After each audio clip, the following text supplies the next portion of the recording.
Okay, so we can do the Om Gurave Namaha like 6 times maybe. Okay, so Om Gurave Namaha.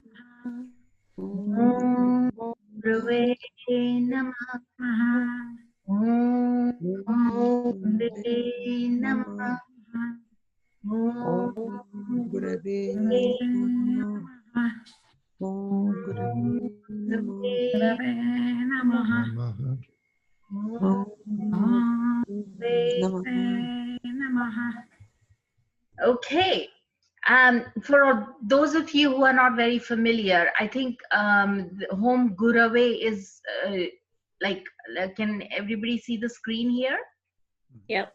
Yeah. So this is the mantra, the Gurave Namaha, right? And this is like the starting mantra for everything. I'm going to quickly go into, see, the thing is, this kind of Jyotish is the one which I'm doing at the moment is a lot to do with inherent spiritual aspects in the chart and the curses and all that. Now you may well say that, oh my God, like, it sounds really heavy, but it is. Because the whole idea of, like we saw last time, I think a couple of sessions ago, regarding all the devatas and all that, the study of all that, the main reason is because we can manage all the malefics, the malefic energy. Otherwise it will just bind us into further kind of spiral, and we will we'll fall more and more into the eighth house energy. And that is the problem with it, that it goes on spiraling into the 8,000 negative energy of the evils of the 8th house. The 12th house, not so bad, but it is still the house of loss, um, and the other house is all the vices that we have, from anger to all the sort of jealousies and sort of manipulations. This is all and the fights, this is all the sixth house stuff. So as we go along, in the next few sessions are going to be very crucial, because we will be introducing the houses and the planetary karakas, or the significators of the houses, once we've done with the signs here today, um, as in a little bit of characteristic. Now, I would recommend, I'm going to come to that the Ganesh mantra to be done by everyone, whatever the rising sign, which maps into the particular Rashi or sign for you. There's a very unique Ganesh mantra, and I would strongly encourage you to do that. And you may well ask why, and I will come to that. So let's begin now. Those of you, let me put this on slideshow, sorry. Yeah, those of you who do not know the whole thing about Ganesh, he is the ultimate in terms of our overseer, the deity for Bhuloka. Bhuloka is our life on earth.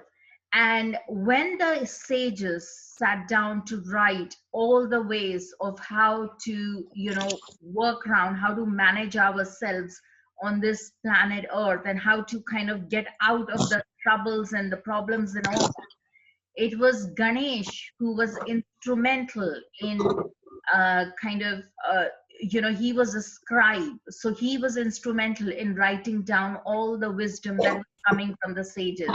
I'm sorry, could everybody switch off their mic, please? Because I'm getting a lot of rattle around. That'll help. Thank you. So so Ganesh was the overseer of all the in terms of like bringing the knowledge, and he was the scribe. So, and for removing any kind of obstruction in our any daily life of any kind, of every kind, we have to first pray to Ganesh. Now let's see why. Now you all know that Lord Krishna was sort of the giver of Bhagavad Gita, and he was also he marks the end of once he exited the planet, he marked the beginning of Kali Yuga. Now Kali Yuga literally translated means the black ages, and we all have experienced that more so than ever in the past week. What with the elections and everything, I mean, people are, there's no middle ground, there is attacks, there is kind of like, it's pretty horrendous, there's no balance, everyone's kind of lost the balance, and every sides are flinging stuff at each other, and so, and that is that epitomizes the Kali Yuga, the beginning, the fourth and the final stage of age of mankind, in which the great values, everything has crumbled, and people are heading towards complete dissolution in terms of any kind of virtue or semblance of you know uh, goodness of any kind or truthfulness. So in such, under such conditions, what else can you, what is the way out, what is the sort of like, under these kind of, it'll result with you will get nothing other than suffering from all this, so what is the way out? And it was Ganesh. So the story goes like this, that Ganesh was you know, first worshipped among all the deities, and there was a need to determine a devata who shall bring about auspiciousness. So basically, everybody knew the three murtis, that is the Brahma, who's the creator, the Vishnu, who's the sustainer of our material existence, and Shiva, who takes the form of Rudra. And he is like the when Rudra sort of uh, happens, then it's like everything is destroyed. So the Trimurti or the trilogy, even they conceded that Ganesh was the most Shubha, which is like in Sanskrit means most auspicious for doing anything. And such a deity would cause the day to bring about a day. And basically, when it says bring about day, it means the power to light up even in utter darkness, and that is the power with Ganesh. And he would then have the power to breathe life, wind, breath, which is the vayu, into the bodies of human beings, and thereby control the earth element. And that's why Ganesh is linked with Mercury, and as well as Ketu, the south node of the moon. So any afflictions now, right now, people with moon in Scorpio, or people with let's say Scorpio rising or sun, or like a confluence of Scorpio, are going to really be badly hit with the energy of Ketu, the south node of the moon, because it has gone into that sign. And so there's no other deity other than Ganesh to manage the whole the fierce energies of south node of the moon. And here he is also the giver of longevity along with Shani, because when there was like a competition between who is going to be the first deity, the first devta who is going to be worshipped in all the three worlds, there was a big competition. All the devtas got like busy, Vayu Tattva, which is ruled by Shani, he got busy. So he literally neglected the worlds, and people were kind of dying. Then everybody else were like, they had like a race, who will go around the world fastest. And the Devta, which goes around the world, all the three worlds, as fast as possible, he will be first in line when, if in any kind of prayer or worship or havan or kind of like religious ceremonies. And so all the mighty elephants, this is, we can see the Kartikeya, who represents Mars on his resplendent peacock, so they were, everybody jumped in to compete. I mean, Mars people will always jump in, where there's a competition, Mars will definitely want to dive right in. So, it's no surprise Kartikeya was like with his lovely peacock and all, was like all ready to go for the race. So, and then what happened? As Ganesha was caring and duty bound, he raised his elephant trunk and blew life into the three worlds, lest the poor creatures may die for the want of air to breathe. So, I mean, he was very mindful of what was going on. He was like, no, my duty is towards the earthly people and their sustenance. So I cannot just leave them and participate in this race. I still have to get my work done, which is cut out for me. So he went across and he gave them air to breathe, which was actually the domain of the Vayu Devta, which is Shani, the wind god. And but because Vayu Devta, the wind god, was contesting in this competition too, he was busy. And so was Surya, he was busy too. So basically, everybody was busy. So what Ganesha did was he lit a lamp and he offered it to Lord Shiva, and the three worlds illuminated. And he sat on his little mouse, which is what his vahana or a vehicle is. And the most insignificant creature, which is the little rat or the mouse you can call, and he rode around Lord Shiva and Durga 3 times. Now, what that means is that the instruction was very clear. Whoever goes round all the three worlds, will be the first deity to be kind of appreciated as the first deity to go when any worship begins. And so he declared, and as he said, that the whole universal manifestation is nothing but Lord Shiva and his consort Durga and his mother Durga as well. So why not I just go around my parents and that's it? That's all I need to know and do in order to kind of cover all the worlds. And that is what he did. And therefore he circumambulated around them. Thus he covered the three worlds 3 times. And he was declared the winner and most auspicious, as he never forgets his responsibilities. So essentially, what I'm saying is here, this story gives us a very important clue as to who's going to watch out for you. And when you begin any prayers, it is Guru, and then absolutely the first deity is definitely Ganesh.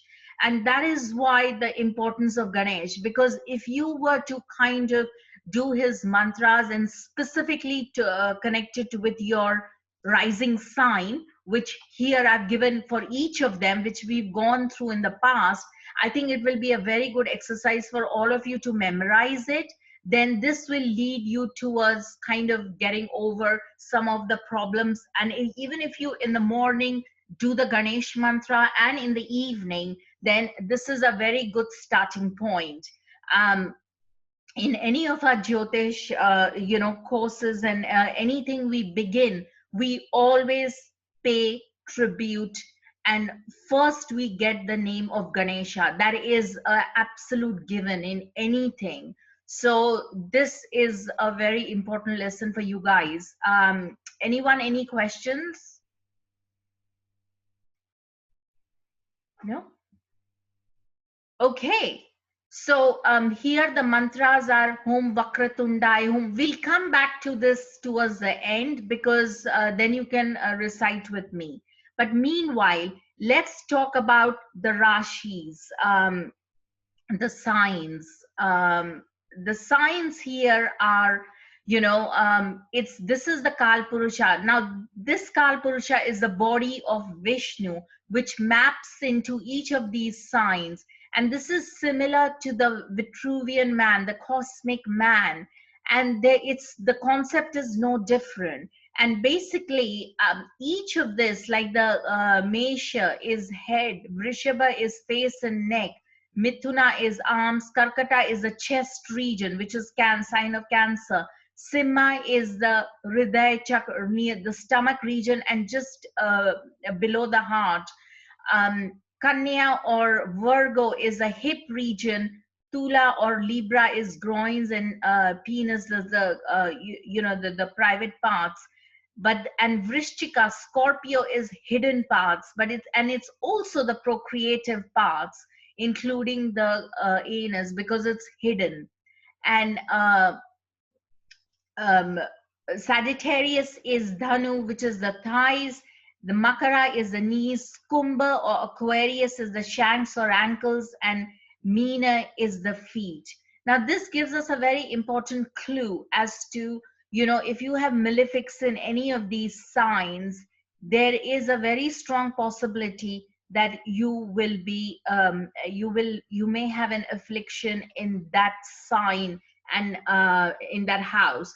And because it is a Kal Purusha, that means it follows the signs, also map into, in a very holistic fashion, they map into the 12 houses, which is but natural. So of course the first house is the head, so these also go by the, the houses. All the 12 houses or the bhavas map into the 12 signs as well.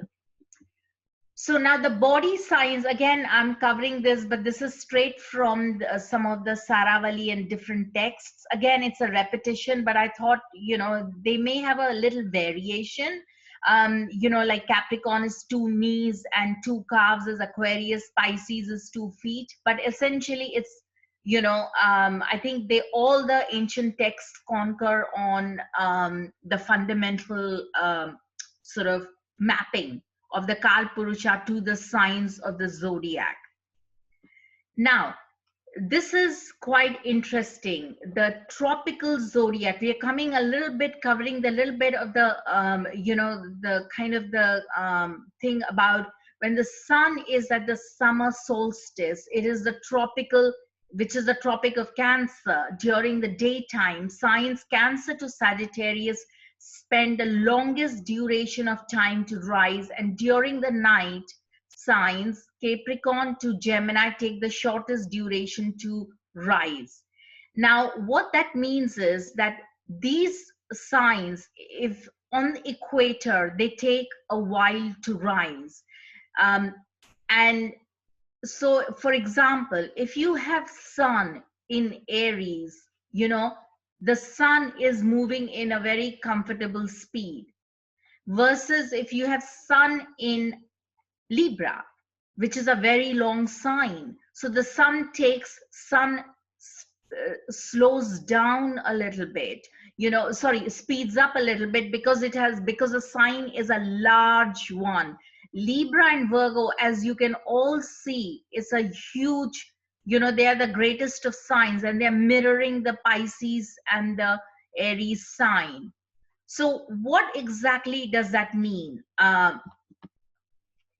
Here, it means that these are the short ascension, the column on the left hand side, and the long ascension signs, and this is the column on for the northern hemisphere. And for the southern hemisphere, if you go down, it's reversed. So this slot comes under the short ascension, and this slot goes into the long ascension. So essentially, what I'm saying here is that, let's say you have Sun in Libra. Now, Sun in Libra is in not just the fact that it's in debility, but it's also that these people tend to be very generous. They're very giving, because the sun is in a kind of, has to speed up through the sign. It takes like 2 hours something to go through the whole sign of Libra. So it's kind of like, in a bhita avastha, that is, the state is kind of like he's in a hurry. He has to kind of get going fast, So because the sign is a large one, and so these people tend to kind of feel a little bit, sort of stressed, that people are not kind of paying attention to them and things like that, especially if you're Sun in Libra. So they tend to overcompensate. That is the word, overcompensate. So they will kind of, make amends by being extra giving and all that, which explains the sign of long, the length of it. Same as Virgo. If you have, let's say, Moon in Virgo, you are naturally a very giving person. more so than if you had moon in, let's say, Pisces or moon in Aries. I mean, God, if you have moon in Aries, you will be very very averse to sharing too much, you know. But that's how it is. Similarly, Aquarius is kind of medium, and sorry, small. Gemini and Aquarius is kind of small. Then we come to the Cancer and Capricorn, which are sort of, as you can see in the picture, it's quite similar. They're kind of medium length. And then we have sort of Leo, from Cancer and Leo, Libra, Virgo, Libra, Scorpio till Sagittarius. Signs are very large. So here, you know, if you have moon placements there or planetary placements, it's very beneficial. Only because they are kind of a little bit more generous, more giving, and kind of, you know, much more forthcoming with everything, whether it's knowledge or whatever. So that is essentially the meaning of that. And also, as we will see in Prashna and Horary at a later date, these signs come into big play.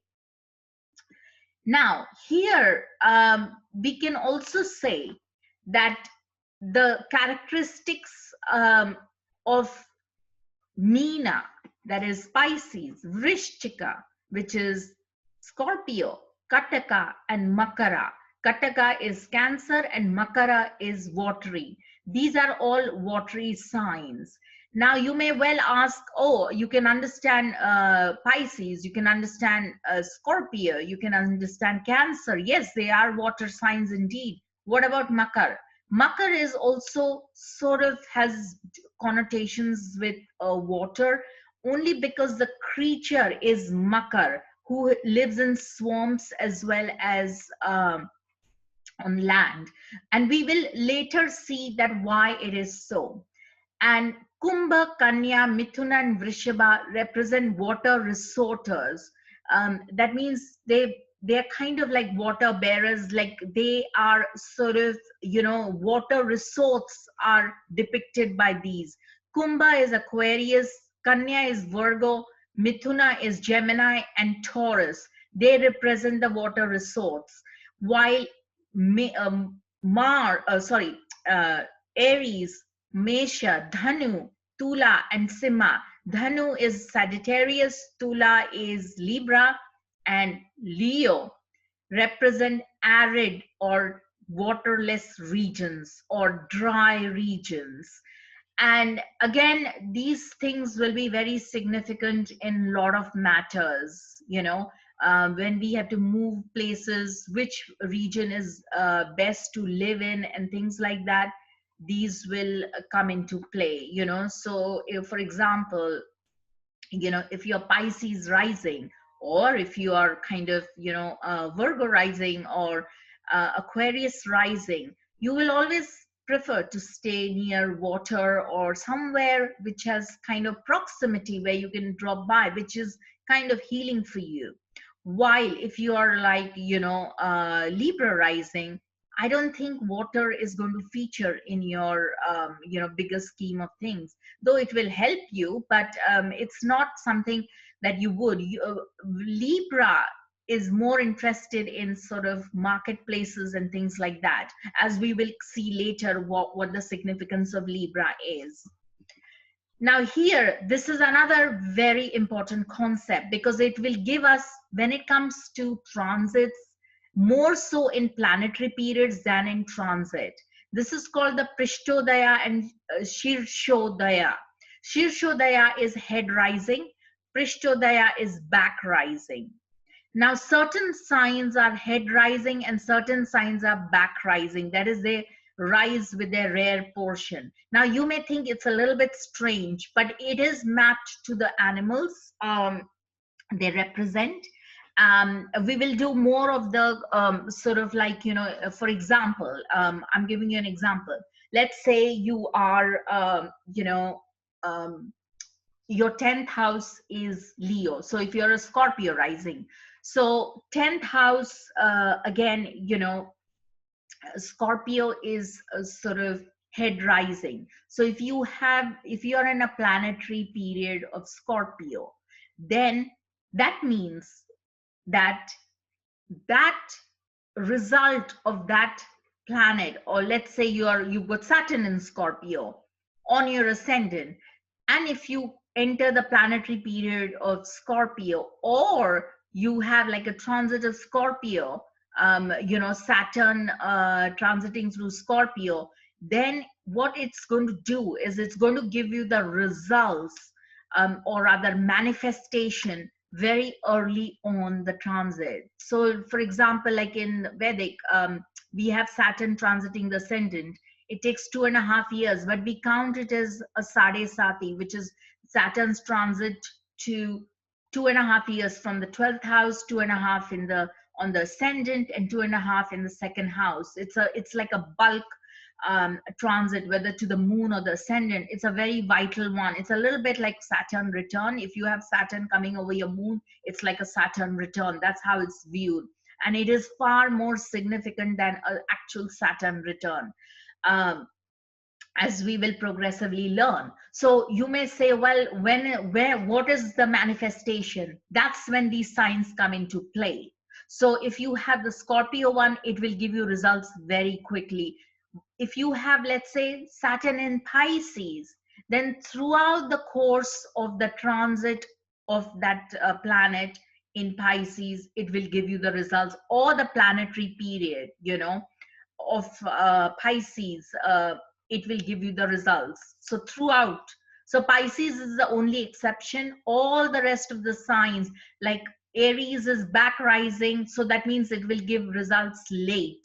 So will Taurus, but Gemini is head rising, so it will give results very early on. Cancer is back rising, so it will give results much later. Leo again is head rising, she's sure there, so it'll give results early on. Virgo early on, Libra early on, and Scorpio early on. And Sagittarius will give results much later, Capricorn much later, Aquarius later on in the transit or later on in the planetary period, and Pisces both. So now, for example, if you go through, let's say Venus, if you have Venus in Pisces, and Venus in Pisces is in its exaltation, and if you are in the planetary Vimshottari Dasha of Pisces, of Venus, which is in Pisces, you may say, well, that's 20 years. When is it going to, what are the results? How am I going to get it? What am I going to get? You're going to get results of Venus in Pisces throughout those 20 years. So I cannot really say, oh, you're going to get it early on in the transit. No, that's not in the planetary period. That's not how it's going to work. Because it's Pisces, it's going to give you results throughout those 20 years. Now compare that, let's say, with Venus in Aquarius or Venus in Capricorn, and then you go into your Venus period of 20 years. So it's only in the last 5 years or so, we even have calculations when exactly it will give. But in the last 5 years or so, towards the end of the planetary period, it will give you the results, for the same thing. So the signs matter, we always knew that, but this is kind of a very important concept when it comes to figuring out results. When will we get them? So far so good, everyone. Could I ask a quick question? Yes, go on. I'm a little confused about Sagittarius, because as I picture the constellation, it rises head first. I think the arrow, and then the man's arms come up first with his head, and the rear end comes up last over the eastern horizon. So I'm confused about why no, it has nothing to do with that sort of, it is Prishtodaya. Let me check. I'm pretty sure it's Prishtodaya. It is. No, yeah, I'm just confused. Are they talking about how the constellations rise over the eastern horizon, or some other concept? No, it's some other concept totally. I just explained that it gives you like results. It's completely to do with um, the planetary period you are in, and what sign it is in, and what results you get during the course of your during the course. Now it would be interesting why, if your question is why, if Sagittarius rises in the east, why would it be like back rising? Right, that's my confusion, because I think Yeah. it rises head first. Yeah, but I think that logic is, I take your point, but that is not the logic that we are kind of, really looking for. Because, for example, Leo also, the Aries, Leo, and Sagittarius, they all rise in the east side, okay? As in they are kind of the eastern directions. The fire signs rule the eastern directions. This is one way of looking at it. We are not talking about, we have a different delineation for, let's say, that a chart per se, the overall chart, but I'm just talking right now of the signs. The signs, fire signs trilogy rule eastern direction. So here we have Aries ruling back, and here Leo is head rising, while Sagittarius is back. So that logic is not going to work here. There is some other logic at play. Yeah. Okay, I didn't mean to take up a lot of time on this. Sorry, what? Yeah. No, I didn't. I Yeah. don't want to take up a lot of time on this. Yeah. So you just have to get this. Yeah, the main concept you have to stick with. I think. Yeah. Now, night and day strong. Aries, Taurus, Gemini, and Cancer, they are all night strong signs. Then the next four signs is day strong. The next two, again, so it's like four, four, and then two and two. Aquarius and Pisces are day strong, and Sagittarius and Capricorn are night strong. That means these signs. So if your birth is, let's say, you are Scorpio rising, and if you take birth during the daytime, it's a very strong position for a Scorpio to be in. Or for that matter, if you're Leo and the birth is during the day, it's a strong one. They possess a lot of strength there. So this is the inherent strength in the sign. So now we could well say that, oh, it's because it's Mars is strong during the early hours and in the night, which is a different, we haven't yet covered the planetary. Now even the planets have certain strengths when they are strong. Like for example, Saturn, Rahu, and Mars are strong in the evening, extremely strong in the evening and night. Rahu is like, oh my god, it's diabolically strong during midnight. It's like and that's why in the Vedic scriptures it is said that is ideally um, you know uh, midnight is, one should not be awake at midnight, because whatever you do at that time will be completely destroyed. So that's not a good time to do any of your important work, unless you're doing some kind of a Kali sadhana or a Kali thing, but that's different. So as opposed to, let's say, you are uh, Saturn is very strong in the evening. Mercury is very strong at the junctures, like at dusk, and at dawn. Mercury is very, very active, very strong. So if you're a Mercury Lagna, and if you rule Lagna, and if you have like Mercury, if you were born around just around sunset or sunrise, then it's a very strong sign. It has a lot of strength there. Yeah. So so far so good, everyone. Okay. Right. I have a question. Yes, go on.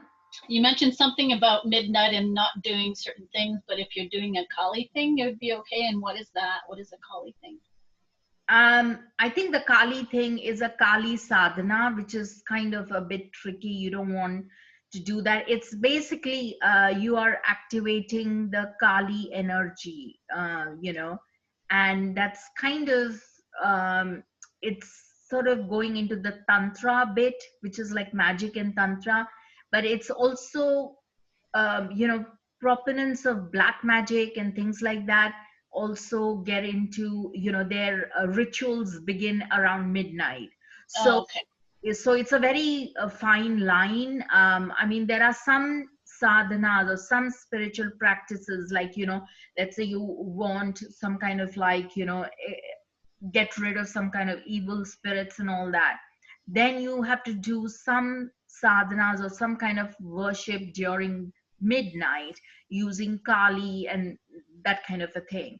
But I mean, it's not the norm though, because the norm is we are always moving to a sattva, that is kind of managing ourselves in a more um, sattvic and a holistic and spiritual manner, rather than take the darker path. If Okay, so what you're saying is at night near midnight, it's not a good time to practice any kind of ritual. no, no. And I guess the better time would be at sunrise. So in the Oh, brighter time of the day. sunrise, yeah, the Brahma Muhurta, that is the best time. That is 48 minutes before sunrise.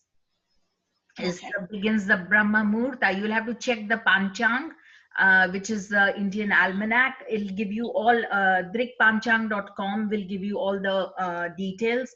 But Brahma Muhurta is typically, 48 minutes, and it's a window of about 15 minutes or so, 48 minutes before sunrise. And For that is, meditation and all that other stuff. Okay. sorry. For meditation and other Yeah, stuff.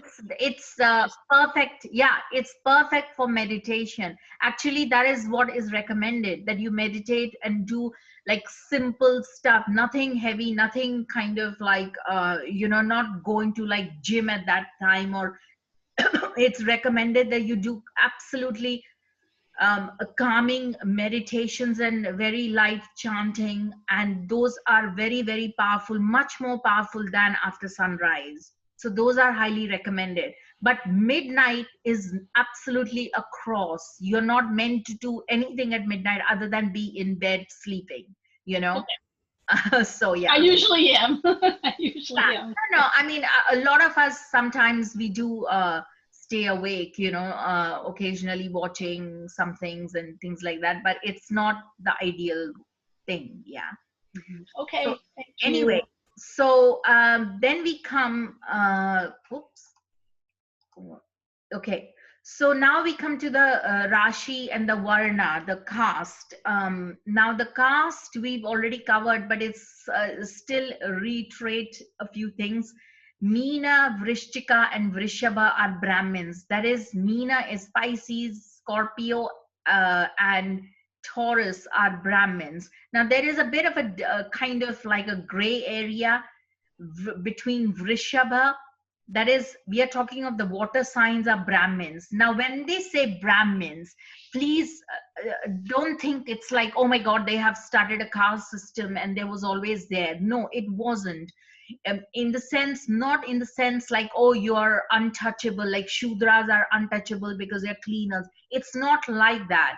It's more along the lines of these signs, Meena, that is the water signs,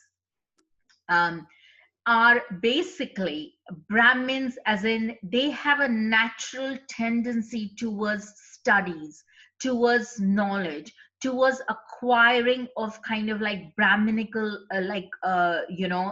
professions, like, being sort of like a doctor, or, where there's the use of knowledge and things like that. So that and studying, counseling, kind of professor, being a, those kind of things, teaching, all of those are Brahminical professions. And so those signs are far more suitable for it. Now, that's not to say that, oh, you can't do anything like that if you are not these signs rising, because you may have other delineations in the chart which may point to a sort of like, which may compensate. So again, one thing does not make up the whole picture. Then Sagittarius, Aries, and Leo are Kshatriyas. That is, they're the fighting class. They're martial people. Anything where there is a cause to be fought, there is kind of like some kind of a, we are going and fighting for a huge cause, the climate change and blah, blah, blah, that kind of stuff. Then these signs are super successful at it, because they have the fire and the passion behind them, and they are able to do it very successfully. And Kumbha, Mithuna, and Tula, that is, Kumbha is Aquarius, Mithuna Gemini, and Tula is Libra. They are Vaishyas, that is, they are predominantly business communities. They are interested in markets, they are interested in making money, they're interested in commercial gains, they are interested in businesses of all kinds. That's what they are looking out for, predominantly. So, and yeah, so if you're a combination of, let's say, Aquarius rising and a very strong Pisces stuff, sun and moon, loads of things in Pisces, how are you going to then combine these two? The ideal will be, maybe you'll be in a publishing business of some kind, where it doesn't matter whether you, it's not the profit that is underlying. Maybe you'll be a publishing in a sort of like a charity or a self-help kind of niche market, Hay House or something like that, for example.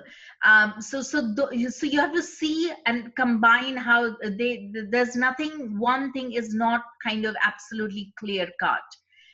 And Kanya, Makara, and Kataka are Shudras. Now here there are a special note for Cancer, which is also meant to be included in Brahmin, and Taurus to be included in Shudra. Shudras are like the cleaning working class.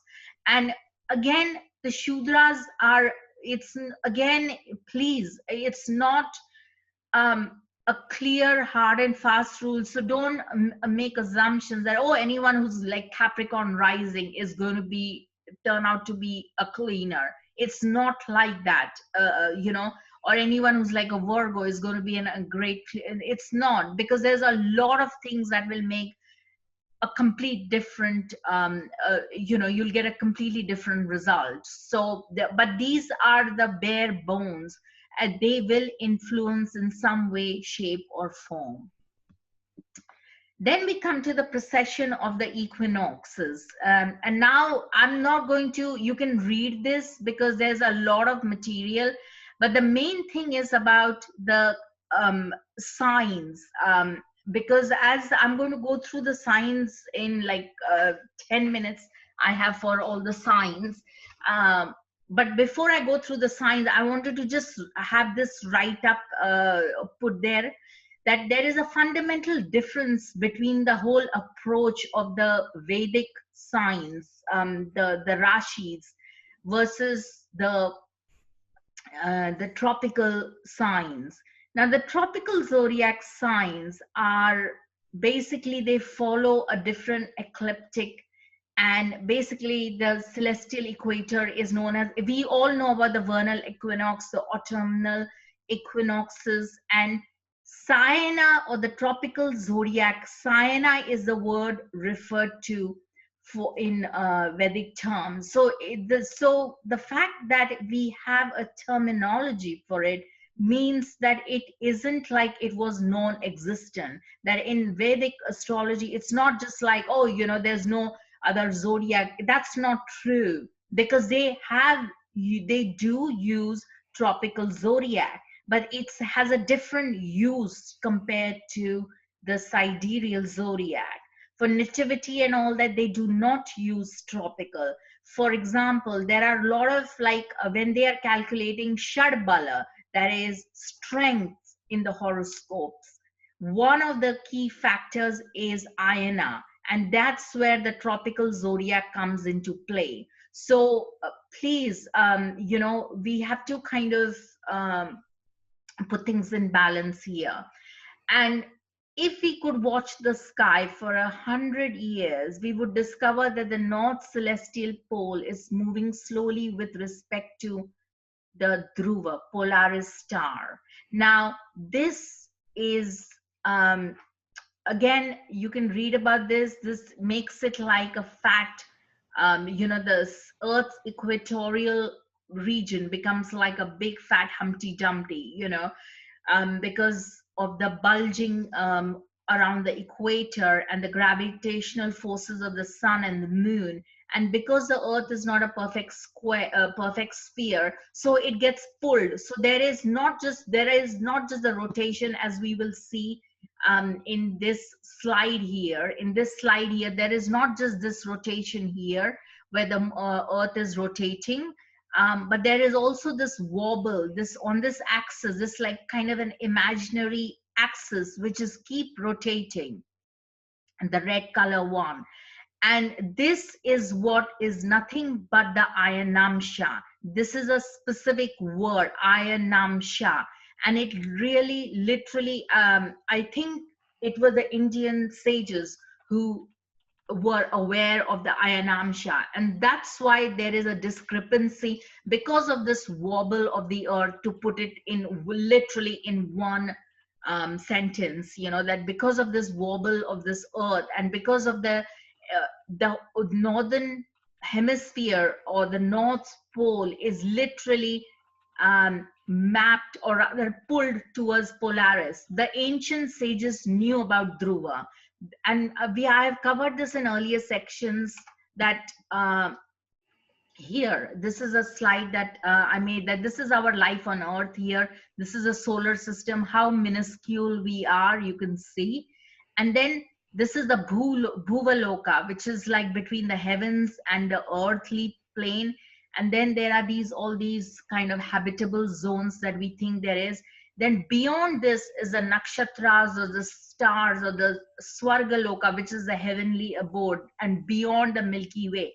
So basically, what I'm saying is, and the Dhruva, the Polaris star, which the earth is kind of being pulled towards, is beyond even the nakshatras. So it's like it resides there. So now you know that the sages did not just, because the tropical zodiac is very much relevant to the earth here, earthly plane, while the whole zodiac, the sidereal zodiac, when we are viewing from the earth, is literally mapped over here, right on top. And that is the reason why there is this use of the sidereal zodiac. And so there is no way that the sidereal zodiac is actually kind of a derivative of the tropical, as in, not technically, it's not used in much the same way as the tropical is used. The tropical is used in a completely different way, because the mapping of sidereal is a completely different kettle of fish, as I've just explained. Again, you can read about this. And the kalpas, now here, this is the view from, I found it in Wikipedia. I found it quite fascinating that this is the view from the outside, as to how the sun is, how the earth is kind of on its axis, and there is a discrepancy because of the wobble, which is nothing but the precession of the equinoxes. Now, the Hindus' time cycles, astronomers knew about these billions and billions of years of time, which is a day of Brahma. Please read. I don't have time for this, because I think it's a very interesting read, that it'll give you a idea about how in the blink of an eye, Brahma, who's the creator, so many millions and trillions of earth years passed in front of him. And so that's the reason why all of this is happening around the Dhruva, or Polaris. And if you refer to my earlier, introductions, on the cosmology, I have already mentioned about how the Matsya avatar, which is nothing but the higher form of Ketu, which is the south node of the moon, it helps in rescuing the Rishis, who are the holder of the Vedas, and carrying them towards the Dhruva or Polaris star when the dissolution happens, you know. So again, this is a kind of interesting read. I like to just put this out there. There are different yugas, and as I mentioned earlier, we are in the Kali Yuga. So I thought this was quite relevant. Again, Wikipedia is a great resource, but this is, I think, from elsewhere. It's one of the Brahma Puranas. Now, here, there is another reason in support of the sidereal zodiac. Is called the Nirayana zodiac, and it is mapped literally to the nakshatras. And because each of these exaltation portions are very, very specific, like the sun exalts in the 10th degree of Aries, moon exalts in the 3rd degree of Taurus, yeah, the Mars exalts into the 28th degree of Capricorn. So these are all very specific degrees. And we will be covering the degrees of fall exaltation next time, because we still have to go through a few things. But this is an important lesson in understanding that why is it that the reason why the sidereal zodiac is mapped to the nakshatras, because there is a huge connection between them. And that is the reason why, because the exaltation degrees are very specific, you cannot tweak them. And there is reasons why Saturn is exalted in the 20th degree of Libra, which falls in Swati nakshatra. Now, Swati is a very important nakshatra because it is the exaltation of Saturn and debilitation of the sun. So there's a particular logic as we go well into the nakshatras, which is beyond this purview of our course. But someday I will run a course on nakshatras again. And there it is very clear why the particular each of these nakshatras are mapped to the exaltation degrees and the reasons why. And that's why the sidereal zodiac is sort of mapped into the nakshatras, and they do not follow the tropical, which is more seasons based. Now here again, you don't need to know much about this. You have the slides and everything. I don't need to go into the various dates, so I'll move forward.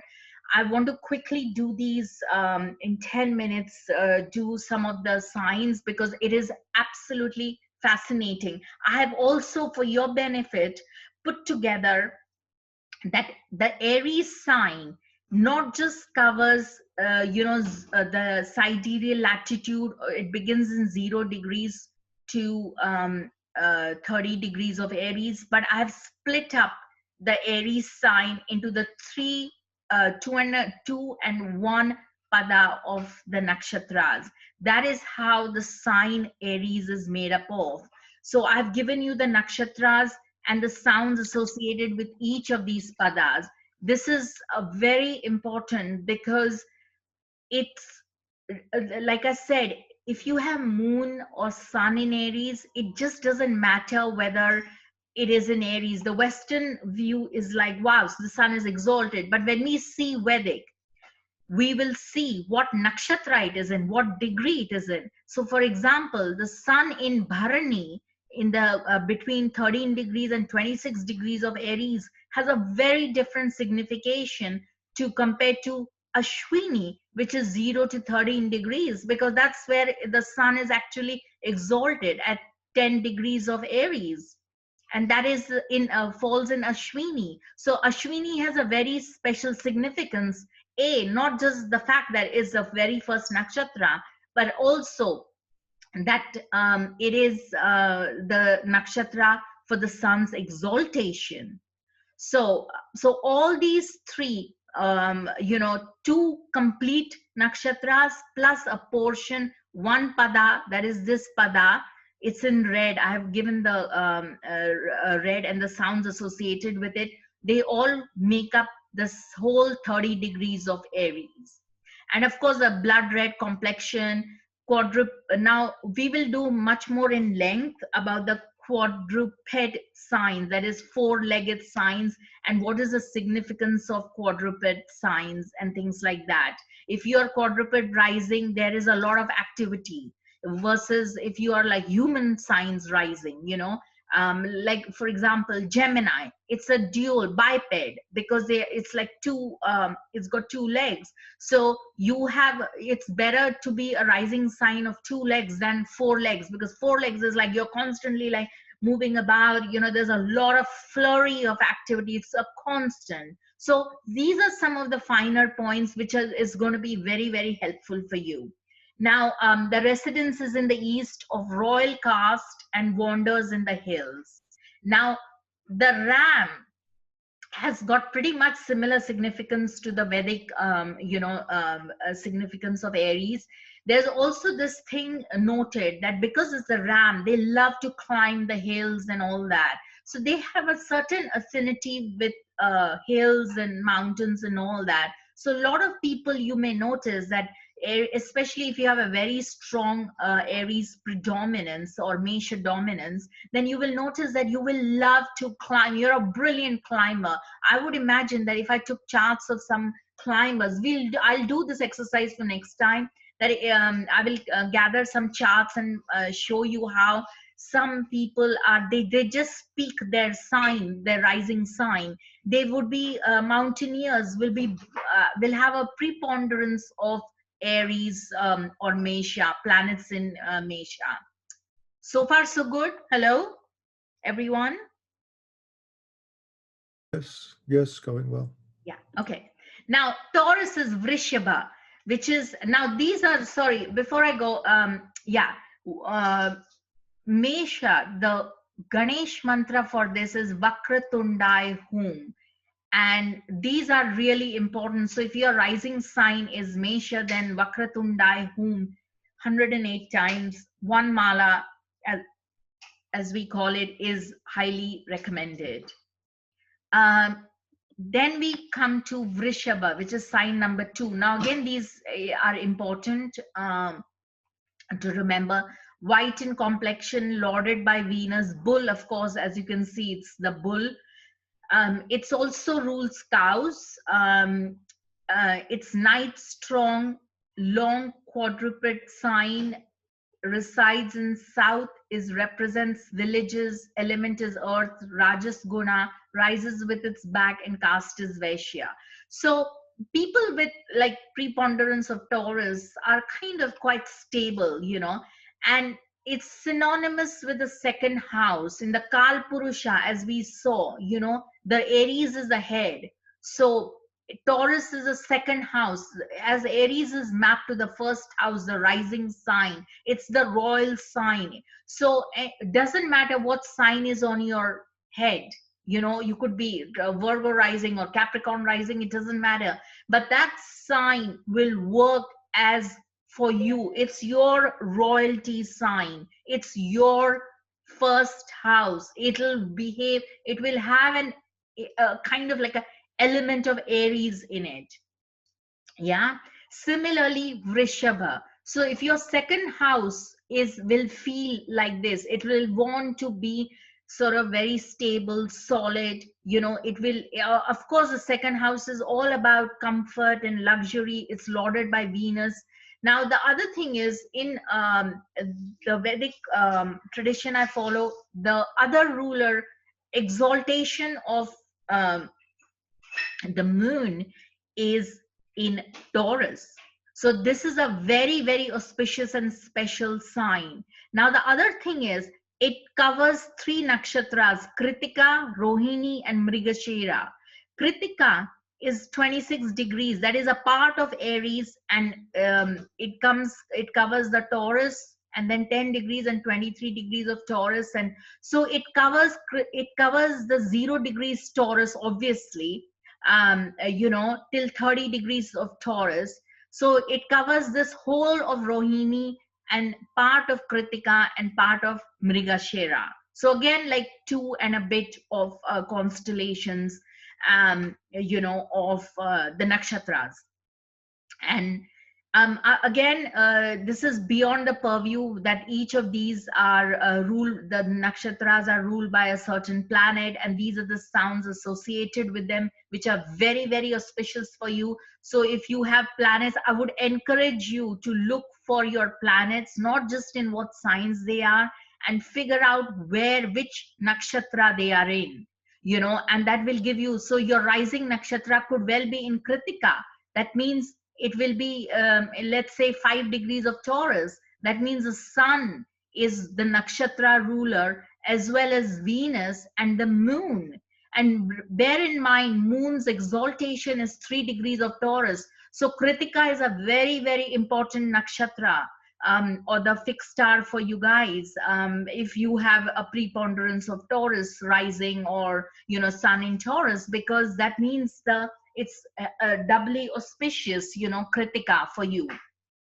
So that is how we move forward with it. There's a lot to take in, lot of information, but I assure you it will all start to come together once you start looking at more and more charts. Then we come to Gemini, Mithuna. It rises with its head, and now the third house is like Gemini. It's nothing but Gemini in the Kalpurusha. Now, its mantra is Hom Krishna Pingakshai Hum, and it rises with its head, represented by couple. Now, unlike the Western, where they keep going on about twins and all that, the Vedic have a completely different view. It is Gemini, it's called Mithuna. Mithuna is copulation. Literally, it means copulation. It's like a man and a woman of similar natures. So you could say it's kind of like twins, coming together for the purpose of recreation and procreation. That is the meaning of Mithuna Bhava. Mithuna Bhava is nothing but Gemini, the third house of the zodiac, the third house of the Kalpurusha. And that is the significance. And if you notice here, the male and the female, they are kind of like the winged angels. I love this imagery. I found it somewhere in one of the ancient texts somewhere. And he has a sickle, and there's also a kind of an instrument, a lute, and which is a musical instrument, which is all to do with entertainment and creativity and music. And that is a very strong resonances with the sign Mithuna or Gemini and the sickle. That means this is all about, the third house is also the house of Mars. Now, please, I know your first question will be, what? Where does Mars come into the picture? But the third house, the Mithuna Bhava, the copulation, is also to do with fight and war, because the Karaka, or the significator for the third house, is Mars. So that's why this holding of the mace comes in to the picture. So there's a sense of like a fight, and there's a kind of a mental, because the third house is very mental, it's an air element. So that the fight is in the head. There's a kind of like a big conflicts, big thoughts coming, rapid thoughts in rapid progression. That is all to do with Mithuna. But it's also entertainment and copulation and that kind of stuff. Again, all that falls under, and that's depicted by the lute, the musical thing, creativity. There is no sign which is more creative than Gemini. None. In the entire zodiac, the most creative sign is Gemini. And you can, and I have plenty of, again, like I said, we'll do lots of chart examples, and you will see people who are Gemini rising are extremely brilliant in terms of their creativity. And that is a very strong trademark, because the sign lends itself from Mithuna Bhava, or the sign, the third house, Mithuna Bhava, and the depiction is because of this reason, the copulating, procreating couple. And its night strong, resides in cities and villages. Now that is a very important one. This is, as you can see, this is in Khajuraho in India. Ancient temples, even the sun temples had at the base of it all these copulation things, which is all to do with the sign Gemini. It has windy temperament, its hue is grass green, Mercury is the Lord, and Rahu exalts here, as in it's Rahu's exaltation sign as well.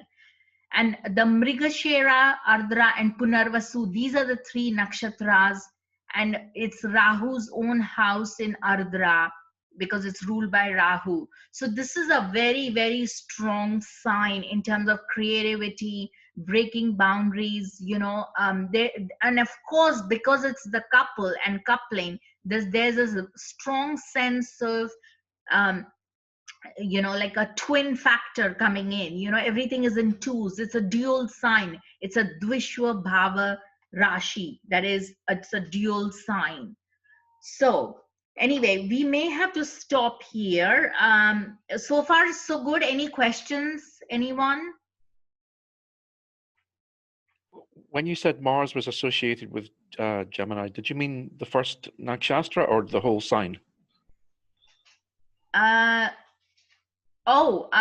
It's associated with the whole. Okay. In the Kalpurusha, in the natural, if you look at the whole zodiac, and if you place like normally all the planets, all the signs in all the, each sign rules the house. So the third house is naturally Gemini.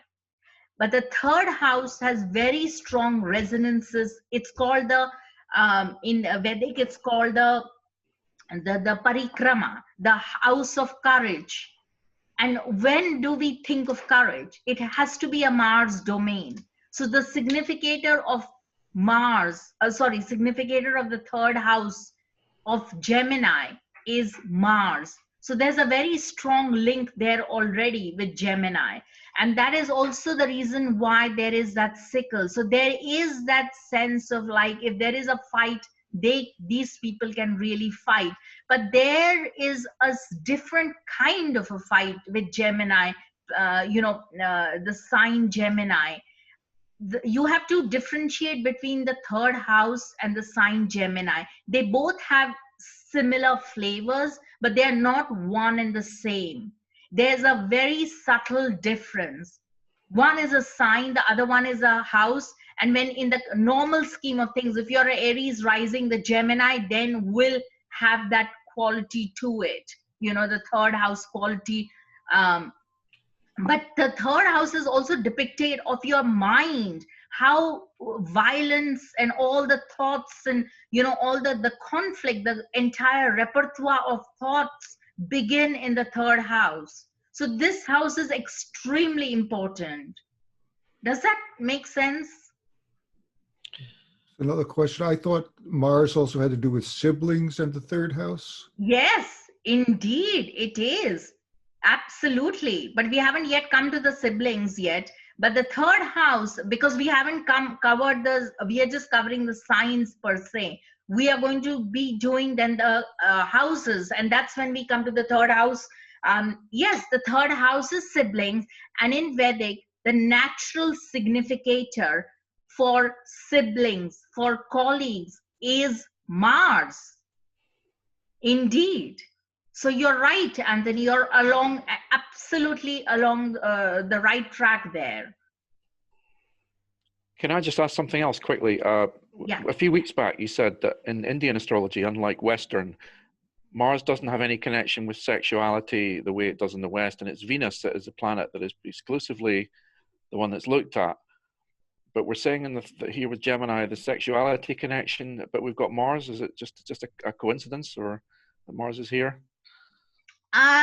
No, it is not a coincidence, because there are various, see again, this is a kind of like it's a very subtle concept, but it's a very vital one.